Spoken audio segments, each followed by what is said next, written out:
안녕하세요. 10월 1주차 고팍스 뉴스레터입니다. 과거 트위터 인수 계약 파기를 선언했던 테슬라 CEO 일론 머스크가 해당 계약을 다시 진행하기로 했다고 외신들이 일제히 보도했습니다. 4일 블룸버그 통신과 월스트리트 저널은 머스크가 원래 계약 조건인 주당 54.2달러에 트위터 인수를 다시 추진하기로 했다고 전했는데요. 지난 7월 머스크는 인수 계약 파기를 일방적으로 통보한 과거 의사결정을 3개월 만에 번복한 겁니다. 해당 소식은 머스크와 트위터의 법정 싸움을 앞두고 나온 것으로 트위터는 머스크의 번복을 두고 법원에 계약 이행 강제 소송을 제기하며 재판을 진행할 예정이었습니다. 월스트리트 저널은 이 같은 재판 승소 가능성이 낮다고 판단한 머스크가 트위터 인수를 다시 진행하는 방향으로 선회한 것으로 분석하고 있습니다.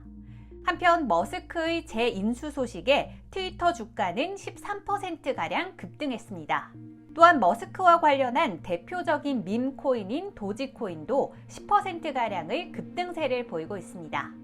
지난 6월 머스크는 트위터 구독 서비스인 트위터 블루의 결제 통화를 도지코인으로 할 것이라고 언급한 바 있습니다.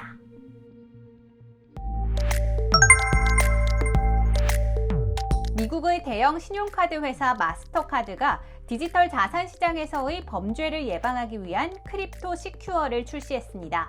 4일 CNBC 보도에 따르면 마스터카드는 자사가 지난해 인수한 블록체인 보안 기업 사이퍼 트레이스를 통해 은행들이 범죄 발생에 취약한 가상자산 거래소를 식별하고 거래를 중단할 수 있는 소프트웨어를 선보일 계획입니다. 마스터카드는 사이퍼 트레이스 기술은 이미 세계 굴지의 은행 및 가상자산 거래소에서 사용된다라며 크립토 시큐어는 마스터카드 결제 네트워크에서 가상자산 거래 연관 범죄를 색출하기 위한 인공지능 알고리즘을 이용한다라고 설명했는데요.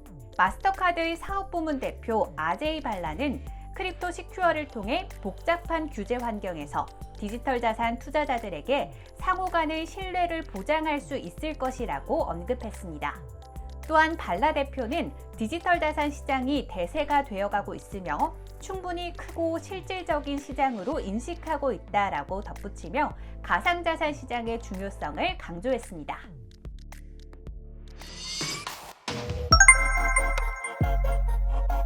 비트코인이 2만 달러를 다시 돌파한 가운데 비트코인 거물 투자자이자 세계적인 억만장자로 알려진 마이크 노보그라츠 갤럭시 디지털 CEO가 비트코인이 미국 연방준비제도의 정책 실패 피난처가 될 수 있다고 주장했습니다.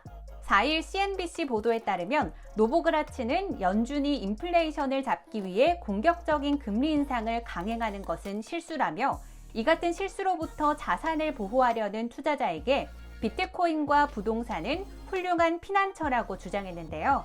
그는 최근 영국의 경제 혼란을 두고 지나친 긴축은 금융 시스템에 문제를 일으킨다라며 앞으로 더 많은 사람이 비트코인을 찾게 될 것이라고 분석했습니다.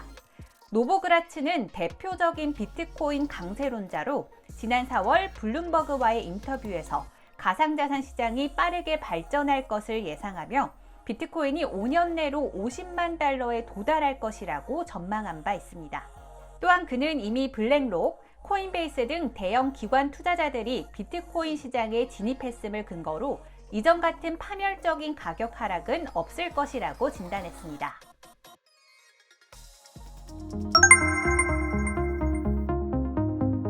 뉴욕 증시와 가상자산 시장이 국채금리 하락과 긴축이 완화될 것이라는 기대감에 힘입어 반등세를 보였습니다. 다우지수는 지난 9월 22일 이후로 처음 3만 선을 회복했고 S&P 500 지수는 이틀간 5.7% 오르며 2020년 3월 이후 가장 큰 상승폭을 보였는데요. 전문가들은 이러한 상승 배경에 국채금리 움직임과 미국의 제조업과 채용 공고 통계가 주요했던 것으로 분석하고 있습니다.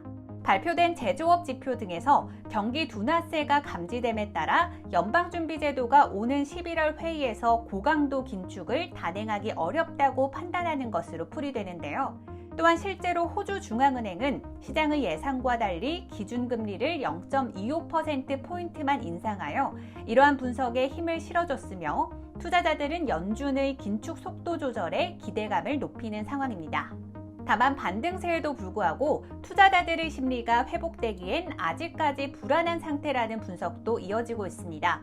대내외적 시장의 불확실성이 해소되지 않았으며 연준의 긴축 의지 역시 변화가 없기 때문인데요.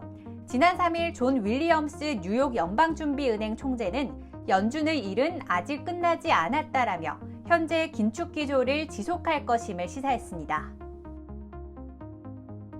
물가와 성장의 구도가 아닌 물가와 금융 안정의 구도가 대두되고 있는 만큼 연준이 완화적 스탠스로 정책 전환을 하지 않을까 하는 시장의 기대감이 나오고 있습니다.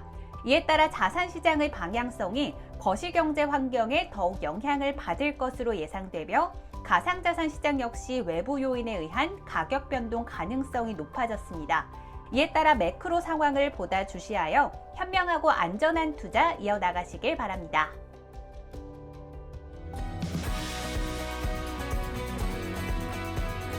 폴체인이 오늘 10월 7일 코팍스 원화마켓에 상장됩니다. 더 자세한 내용은 공지사항을 확인해 주시기 바랍니다. 가상자산 예치 서비스 고파이에서 130차 예치 상품을 10월 8일 토요일까지 모집합니다. 더 자세한 내용은 공지사항을 확인해 주시기 바랍니다. 지난 2020년 12월 이후 2년 가까이 이어져 온 리플사와 SEC 간 치열한 법정 싸움. 과연 결과는 어떻게 될까요? 리플에 대한 모든 것, 결이님과 신흥재님이 출연한 이번 리플편 2부작에 대해 심도 있게 알고 싶으신 분들은 지금 알고팍스를 통해 확인해주세요.